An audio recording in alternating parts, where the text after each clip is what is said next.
Hello students, I hope you all are fine. So let's see. Today I'll discuss the question number 4 of exercise 2.1. Okay. So let's see question में आपसे बोला गया है आपको बताना है right the degree of each of the following polynomial. ठीक है, अभी डिग्री क्या होता है? ये मैंने आप लोगों को पहले भी बताया हुआ था। तो डिग्री आपके पास जो भी पॉलिनोमियल है उसमें आपकी जो भी हाईएस्ट पावर है वो आपकी डिग्री होगी। लेट्स सपोज जो आपको ये इक्वेशन यहाँ पर पे दिखाई दे रही है, आप इसमें देखिए हाईएस्ट पावर क्या है वेरिएबल की। यहाँ पर फर्स्ट वाले पार्ट में एक्स क्यूब है, देन एक्स स्क्वायर है, और ये सिर्फ x है, इट मीन्स x की पावर 1। ठीक है, अब हाईएस्ट पावर तो सिर्फ 3 दिखाई दे रही है, इसलिए इस वाले की डिग्री जो होगी वो 1 होगी। क्लियर? आई होप ये वाला पार्ट आपको समझ में आया हो। Now let's see the next part. Next में आपसे बोल रहे हैं 4 - y²। ठीक है, अब यहाँ पर पे एक ही वेरिएबल है और इसकी पावर क्या है 2, तो यही इसकी डिग्री होगी। क्लियर?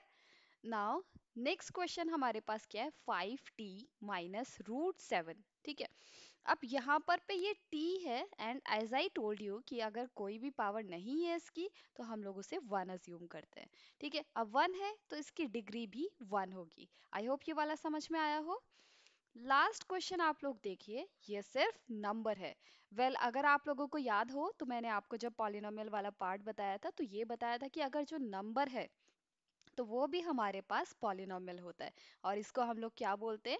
Constant polynomial. ठीक है, अब यहाँ पर पे कोई भी वेरिएबल नहीं है तो आप लोग यहाँ पर पे इसकी डिग्री 0 अज्यूम कर सकते हैं। ठीक है, मैं आपको ऐसे भी एक्सप्लेन कर देती हूँ। लेट्स सपोज अगर 3 है यहाँ पर पे और x अगर मैं वेरिएबल लूँ, ठीक है, इसकी पावर अगर मैं 0 कर दूँ, तो आपको पता होगा, आपने 8th क्लास में भी पढ़ा होगा, किसी की भी पावर अगर 0 होती है तो उसकी वैल्यू 1 होती है।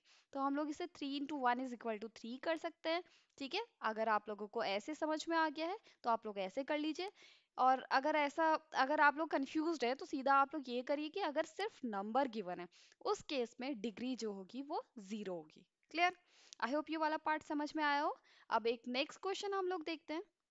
नेक्स्ट क्वेश्चन हमारे पास क्वेश्चन नंबर 5, जिसमें आपसे बोला गया आपको क्लासिफाई करना है कि ये लीनियर है, क्वाड्रेटिक है या क्यूबिक पॉलिनोमियल है। ठीक है, उससे पहले मैं आप लोगों को बता देती हूँ असल में ये हमारे पास क्वाड्रेटिक, लीनियर और क्यूबिक पॉलिनोमियल क्या होते हैं।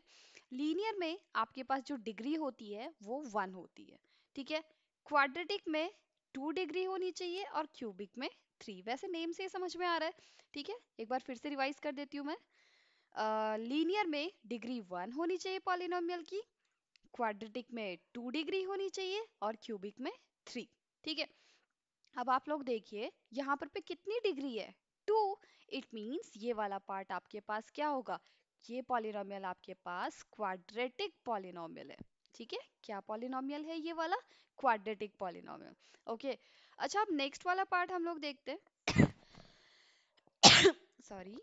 तो नेक्स्ट वाले में देखिए आप लोग, हमसे बोला गया x - x³ अब की बार डिग्री क्या है? डिग्री 3 है, और 3 होने पे हम लोग इसे क्या बोलेंगे? Cubic polynomial. ठीक है, मैं सिर्फ क्यूबिक अभी लिख रही हूँ। अब नेक्स्ट वाला देखिए, क्या है डिग्री यहाँ पर पे? हाईएस्ट पावर क्या है? 2।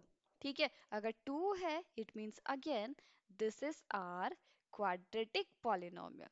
ठीक है, नेक्स्ट वाले में हम लोग देखिए 1 + x है। अच्छा 1 + x है, यहाँ पर पे तो कोई भी पावर नहीं है तो हम लोग 1 कह सकते हैं। ठीक है, अच्छा 1 पावर है तो उस केस में ये हमारे पास क्या होगा? Linear polynomial. ठीक है, ये क्या होगा हमारे पास? Linear polynomial. Next one 3t, again इसकी पावर नहीं है तो हम लोग इसे 1 अज्यूम करेंगे, और फिर से इसका आंसर जो हो जाएगा लीनियर पॉलिनोमियल। ठीक है, और क्वेश्चन है हमारे पास इसके सेम। तो नेक्स्ट वाले में आपसे बोला गया है आपको बताना है r² वाले पे। ठीक है, तो r² में हमारे पास डिग्री 2 है, और अगर 2 डिग्री होती है तो वो हमारे पास होता है क्वाड्रेटिक पॉलिनोमियल। ठीक है, आप लोगों को बस ये चीज लर्न करनी है कि लीनियर है तो डिग्री 1 होनी चाहिए, क्वाड्रेटिक है तो 2, और क्यूबिक है तो 3। ठीक है, तो लास्ट वाला क्या हो जाएगा? Cubic. Clear? I hope this is clear. So thank you so much everyone.